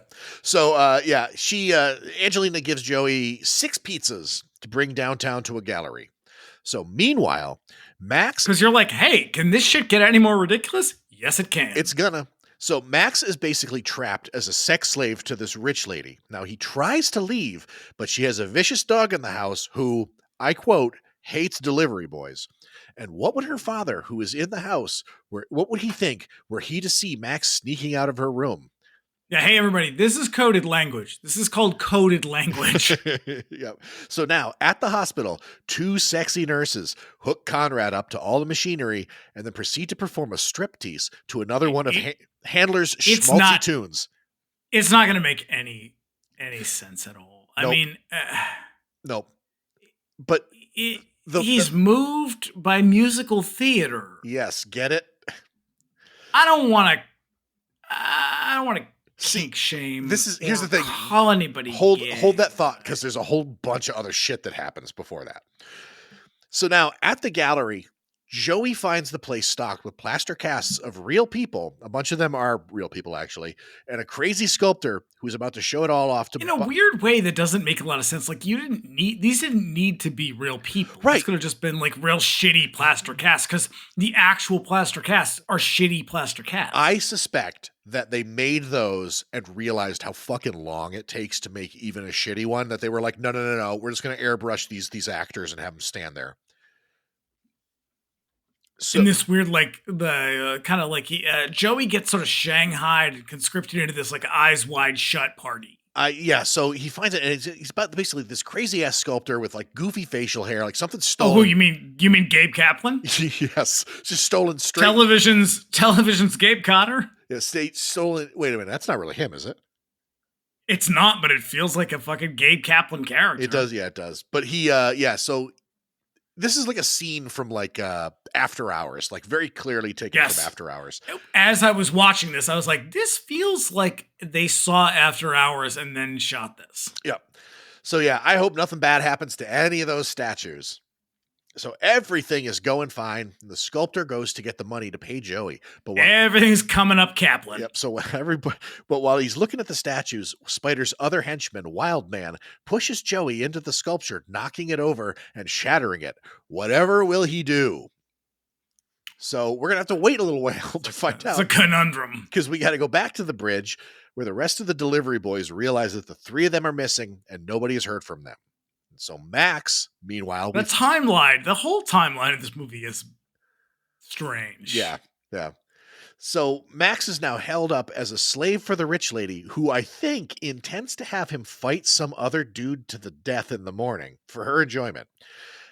And then... Now, we never got to see that. I kind of wish we did. I know. And so now back at the hospital, we learn that Conrad has not responded at all to any of the sexual stimulation that they've thrown at him. But as a last-ditch effort... He needs musical theater. One of the doctors sits down at a piano that's been there the whole time, apparently, to play, and then... Not just any piano. That is a Steinway piano. It's a Steinway. And he plays... and do you think he brought that from home? This is my personal stand-up. I've got a grand and a baby grand back at the apartment. Because this is a very large, very expensive piano. Mm-hmm. So, yeah, he begins to play. Conrad, along with some woman who just shows up in very heavy costuming, they sing a very Broadway show tune duet with a woman, which causes him to spring a massive erection. This is where the movie starts to... this is going to sound really weird. This is where the movie goes off the rails. This is where it goes off the rails? I don't like it's so none of it makes any sense. None of this movie makes any sense at all, but it's just like, why was I imagine there were people who were there that were just like, hey, maybe here's how narratives you got to start somewhere. You got to point it. You work your way to the middle, and then from there you work your way to the end. The whole thing has a thread that connects all of it. And I feel like Ken Handler was like, You're fired. Get out of Get the here. fuck away from me, yeah. Where's my Steinway piano and that weird lady I just met outside? Bring her in here. Because this whole movie has this feeling of just like, it's pieced together. It was in a way that makes sense to no one. There was a 3-page like treatment written for it, and that is you're being very generous. Yeah, and then they went to production and were like, "Oh, we should probably write down what we intend everybody to say," and they just wrote it on set. And he was like, "Hey, man, when Kenneth Anger made Fireworks, do you think he wrote that shit down?" And they were like, "I don't know who Kenneth Anger is." Or what Fireworks is. You fucking Philistine, you're fired. But this movie is not sexy, and all of your hustlers have stolen our shit to buy blow. Oh, God. This, you can see a very thin, fine covering of cocaine on every surface. Like, it's just none of this is non sequitur after non sequitur. None of this shit makes sense together at all. There are musical numbers for no particular reason. There's a narrative thread that just keeps getting severed and severed and severed. Nothing makes sense. The thing with Conrad that I keep going. Is anyone still listening to this? God bless you if you still are. I love you, but I hope that Christ. I hope that this is the most riveting shit you've ever heard. But the thing with Conrad that really like, you started a new show to talk about this, and the answer, yes, I did. Yeah. The thing that deal with it about Conrad is that it's definitely pointing at a very specific joke. He cannot perform with women. He's not into the sexy nurses, but man, does he love a duet. But it does not pay off in any sort of meaningful way. Nope. Like, it never says, "Oh, by the way, this character is gay." He just eventually, he eventually, you know what? We'll get there. It's so fucking weird because it seems like it's going somewhere and then they chicken out. So there's I don't know how else to explain this. I make a lot of Peanuts references because I do love Snoopy and Charles Schultz. Now, there's a period in Peanuts history, sort of post the Thanksgiving, Christmas, and Halloween, where they start to crank out these, what were essentially a series, but what they do is they take, they're basically just comic strips. They're animating the comic strips. And so what it feels like is they're trying to assemble an episode of a show from a series of comics, like random comics. Oh, sure. Like these are not consecutive. Like 3 and 6 panel comic strips. Yes. And so they animate those, and then all of a sudden it's hard cut to something new. It's like, that's what this feels like. Yeah. This feels like you have a collection of scenes of movies where no one's really thought through them very much. There's no narrative at all. And it's just like, well, what if this happened? And then this happened. And then what if we made those things with sex workers? Sure. Yeah. To keep costs. That's your fucking movie. To keep costs down. So yeah. And what if it's just boner jokes and fart jokes? Yep. That's this movie. I know. I kept seeing this movie. What if Benny Hill was more lowbrow than Benny Hill actually was? Yep. And the thing is, I kept seeing this movie referred to very specifically as a boner comedy, as if that's a thing.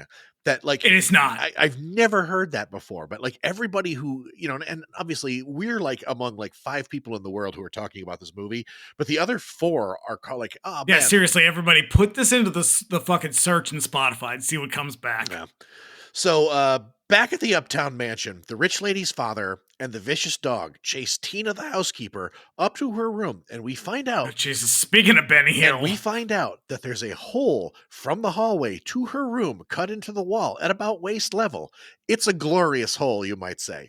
From the hallway, he basically tells her that there's no point in hiding. So it is a glory hole by way of Pee-wee's Playhouse. Yes, it looks like a very comfortable one. This is some real fancy shit. Yep. So from the hallway, he basically tells her that there's no point in hiding and that she has to cooperate.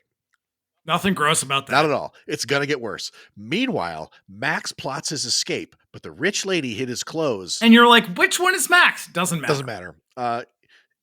She hid his clothes, but seeing her wig, he gets an idea, and he breaks the 4th wall and turns to the camera and does this, I don't know, kind of shrug.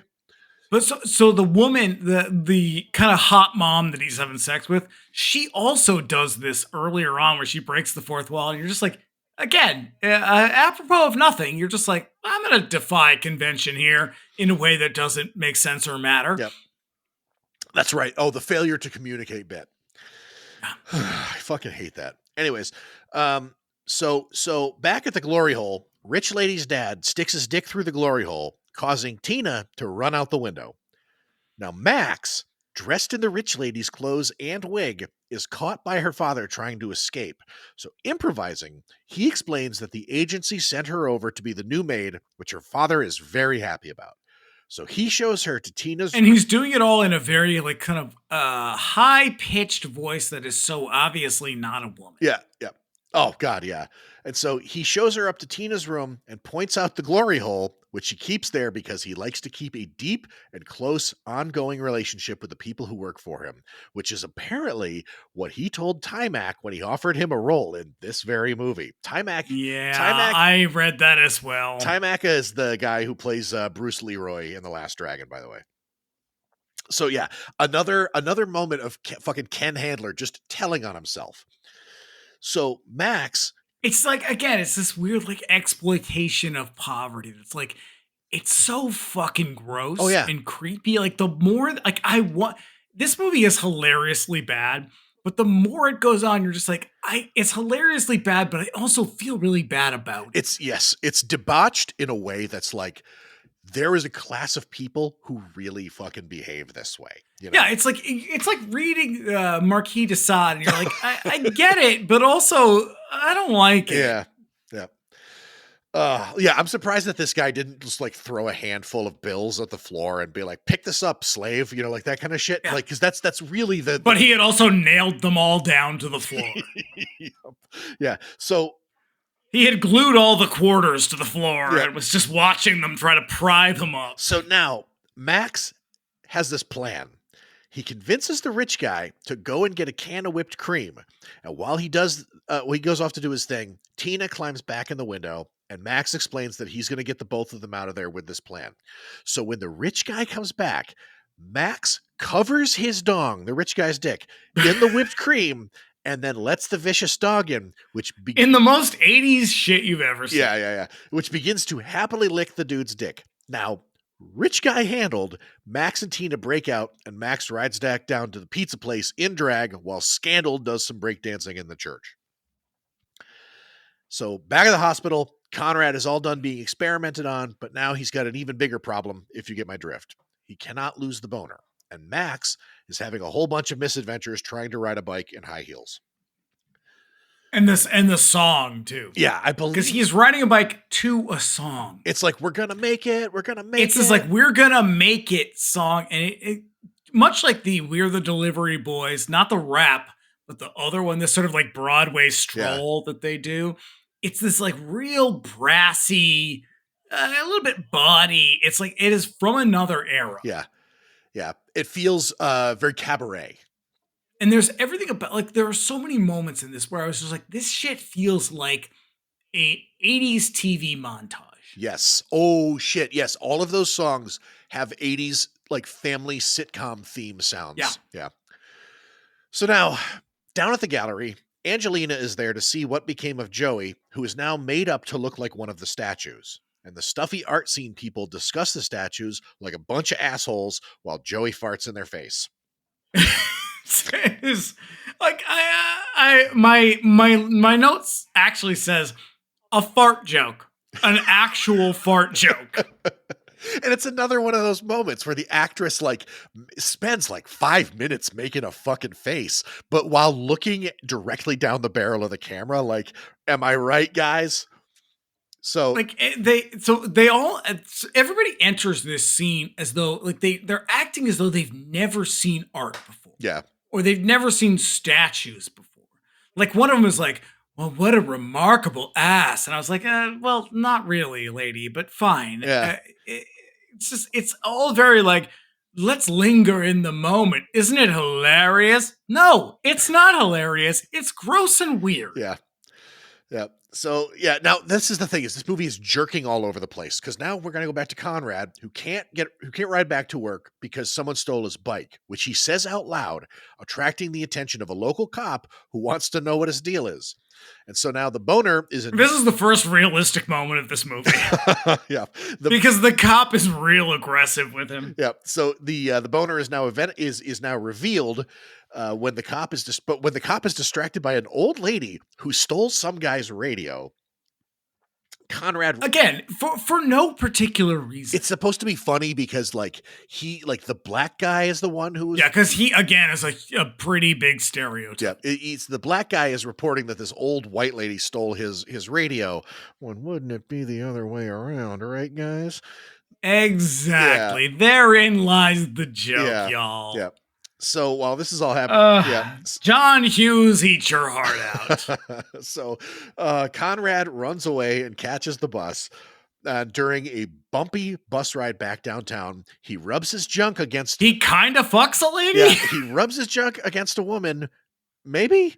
And a few minutes later, emerges from the... And by that, we're talking about possibly sexual assault? Yeah. Oh, yeah, no, not possibly. This is rape, 100%. Yeah.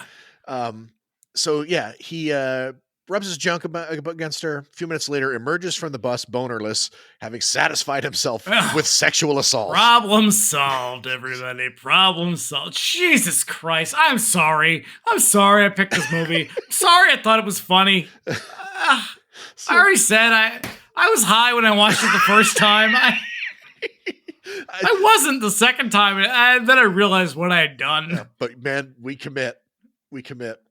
So at the gallery, we learn that Joey has to take a leak because he's been holding it for so long. So Angelina helps him out by holding champagne glasses under his business while he lets go. Well, first he says, I thought you'd go for this sort of thing. What?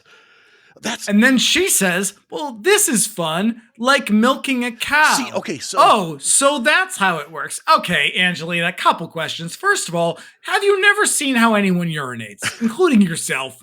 Second of all, do you know what a penis is? Third of all, what the fuck? Yeah, it kind of goes back to that whole, you're a pig, I'm a pig thing. So yeah.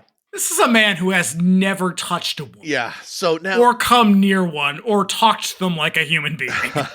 So, because everybody in the place is a stuffy asshole, they drink the piss from the champagne glasses and don't seem to notice.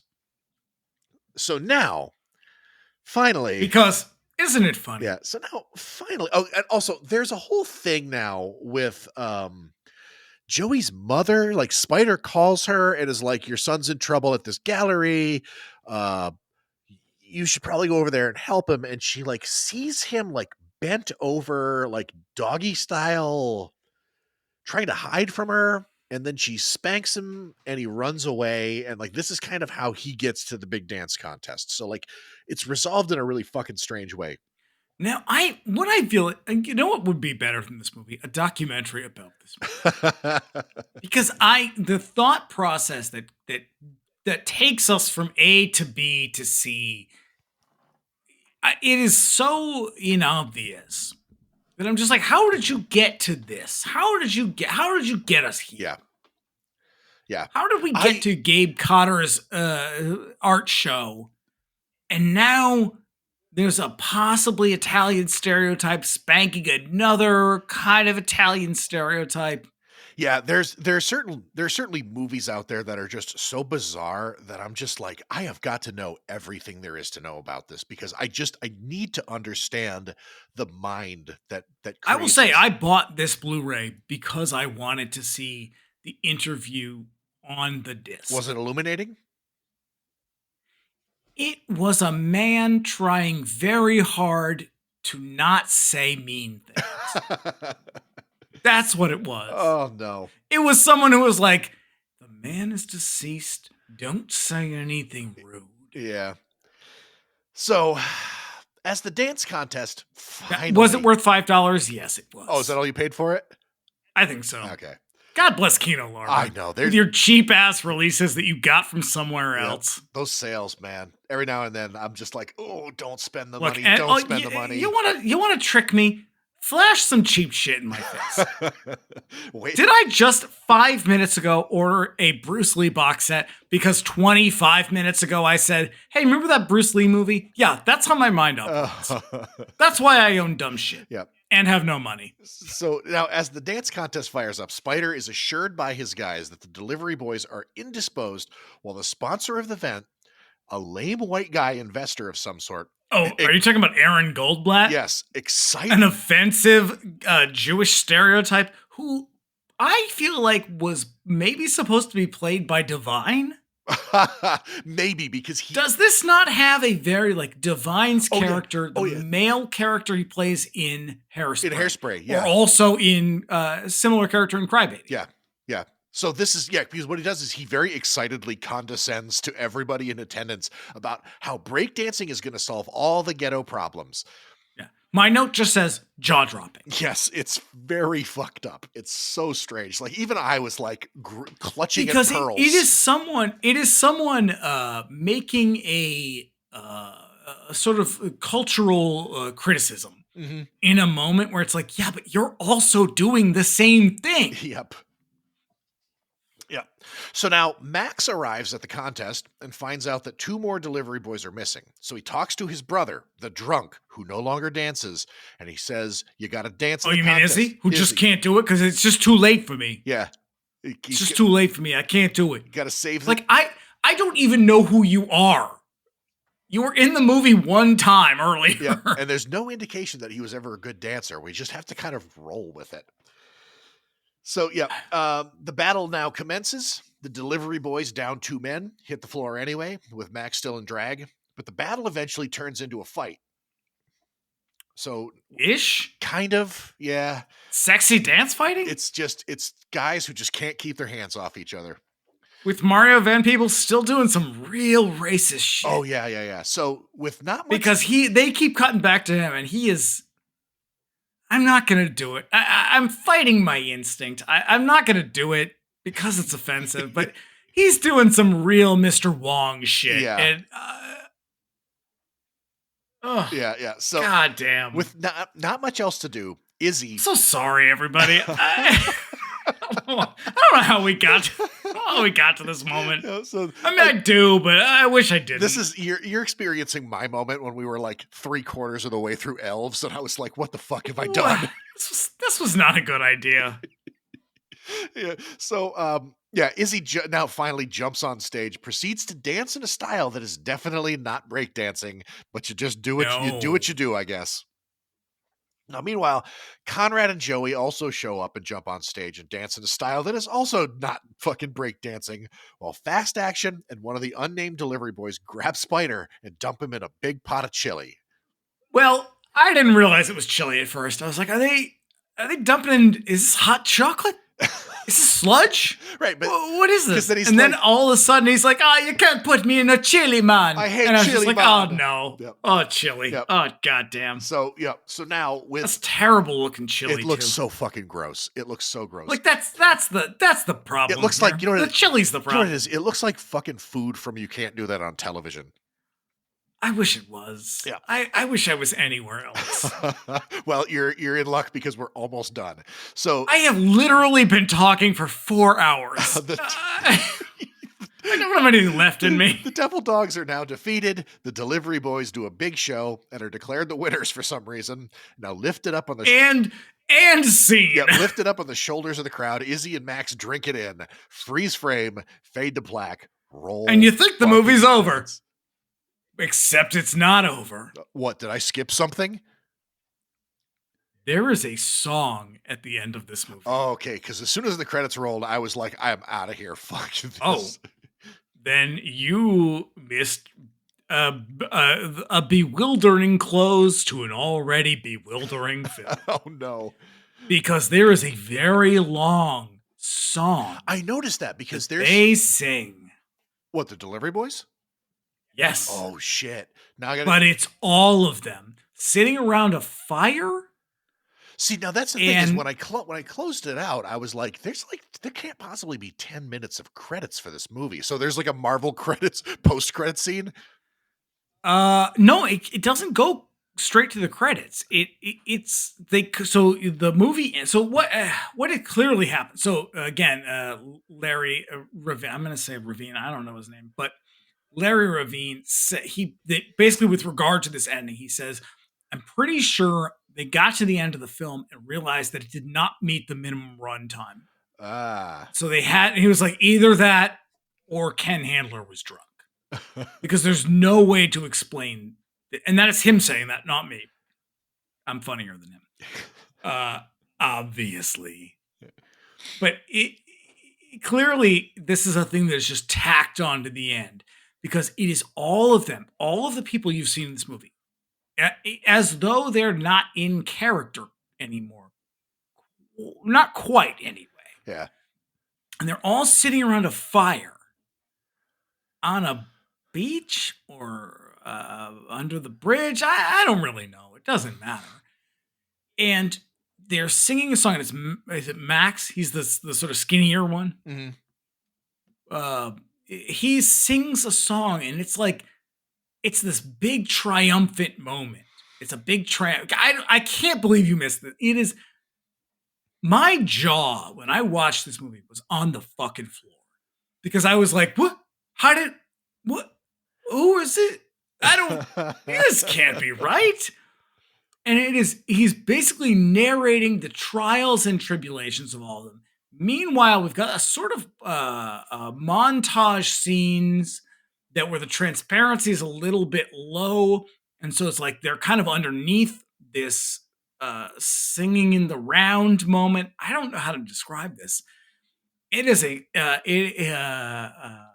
it's like if the Rocky theme song was playing while Rocky and everyone else in the movie was just sitting around a campfire, really just reminiscing about what had happened in the movie. Is it the lyrics about what happens? Pretty much. So they're about like how we overcame the struggle and how we're such good friends. Oh God. And he is not a good singer. I mean, one of the lines is, "While we was creeping through all our schemes." And that's the thing about the songs in this movie is they're sung by the actors. Yeah. They don't need, you paid for this movie out of your own pocket. You don't need to have them. You could just pay someone $1,000 to sing you can get Bonnie fucking Tyler to sing this song for you. And he could have afforded it. You have the little Puerto Rican boy you're trying to fuck. He's singing it instead. I don't know how to describe. I am so sad about all of this. I know there are times in this movie where I kind of think that like they were. I made such a bad choice here. It seems like they were trying to follow through on a promise to like I'll showcase your talents, kid, and like the problem is that the kid had no talent. I'm sure he must be great at other stuff. Maybe he's really nice. Yep. He seems like maybe he works well with elderly people. I wonder what he's up to these days. I don't want to look. He probably fucking died in the 90s. The look on your face says you already know what he's up to. I don't. I have no idea. When I looked up Scandal, and apparently he's a musician these days. So okay, well he's not dead, so that's above and beyond half the cast here. Yep. I'm really sorry, everybody. I thought this would be fun and funny, and it turned out it's just not. Yeah, it's sad. It made me sad. Oh boy. Well, at least we've got Bronx Warriors. Well, that was the dark side of gay culture right there. Holy shit. Yep. A bizarre artifact of the 1980s that was pretty much forgotten for a fucking good reason. Yeah, I mean, this one, it really feels like it was gone as soon as it came. Like, everybody just wanted to put this shit behind them. Yeah. Like, I feel like if I was just like, hey, Mario Van Peebles, let's talk about Delivery Boys. And he's like, well, I got a better idea. What if we talked about rapping instead? I'd be like, well, I haven't seen it yet. I bet it's good, but I wanted to talk about this. And he'd be like, well, I got to go. Let me tell you about Heartbreak Ridge when I worked with Clint Eastwood. Yeah. I'm like, no. Tell me about Ken Handler. And he'd be like, I don't want to tell you about Ken Handler. I signed a bunch of shit that says I can never tell you about Ken Handler. Like it just, I don't feel good about this movie. No, Talk about a wild turn. no. I feel like we've got some movies that we both sort of hit at the same time, and we're like, what the fuck are we watching? I hope that the other examples are the ones that we've got scheduled work out a little bit better. Like I'm pretty sure X-Ray is going to deliver in ways that we Well, no, anticipate. see, okay. So this is, I think I watched this a couple weeks after I watched X-Ray, and X-Ray was a very similar experience to me, where I had this. I'm pretty sure the whole time I watched the movie, I had this like, what? Who's no? It's that kind of reaction, and I think in my head it all works out a lot different when you're watching these movies with other people. You're like, isn't this hilarious? Then you really dig into it. And you're like, oh, it's not hilarious. It's not. It's a 90-minute document of a man basically confessing his crimes to the world. Yeah, like, did you ever want to watch a movie where a really, really rich guy exploits really poor people for 72 minutes and then adds a music video at the end? The answer would be no. I mean, the answer should be no. But I did, and I thought it was funny, and I'm sorry. Yep. All right, let's get past this because we got another movie coming up in 2 weeks. What are we doing? I don't know. I'm gonna help you out with this one. We're doing Bozidar Benedict's really, really bizarre movie I've been describing as an. You thought I would remember that name? I would remember. It's a fucking, because he's also got a guy named Lazar Rockwood in it. Okay, that name I do remember. So we're doing Beyond the Seventh Door, which is a terribly, terribly Canadian anti-movie that is one of the last of the sort of tax shelter movies. And the result is bewildering and strange. It's just completely devoid of charisma. But listen, I promise they're not all going to be like this. No, we'll celebrate. We'll celebrate our wins. So yeah, be back here in 2 weeks when we do Beyond the Seventh Door.